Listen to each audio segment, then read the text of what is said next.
Sometimes the moment you expect promotion is the moment it doesn't happen. You already have the experience. You may even be doing parts of the job.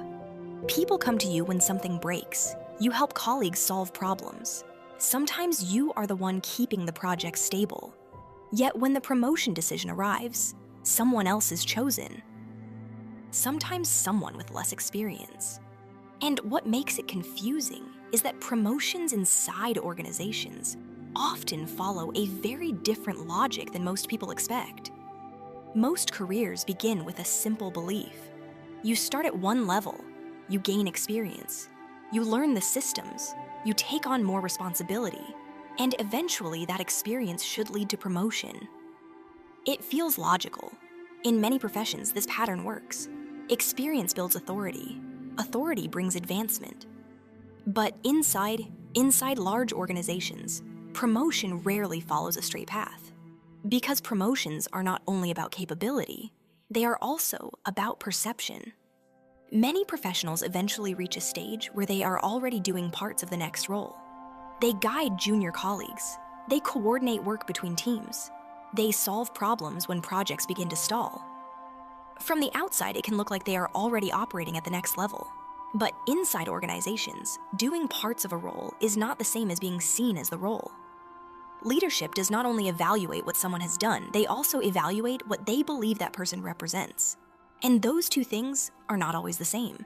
When leadership considers someone for promotion, they look for signals, not just results, signals about how that person operates, how they communicate upward, how they influence peers, how they behave when pressure increases.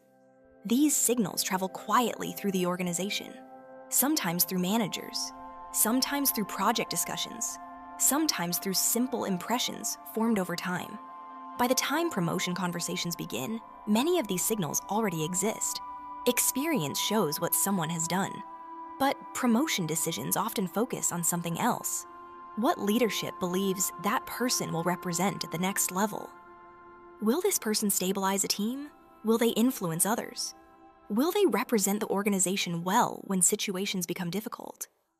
Experience helps answer these questions, but it rarely answers them completely. What fills the gap is perception. You can see a similar pattern in storytelling.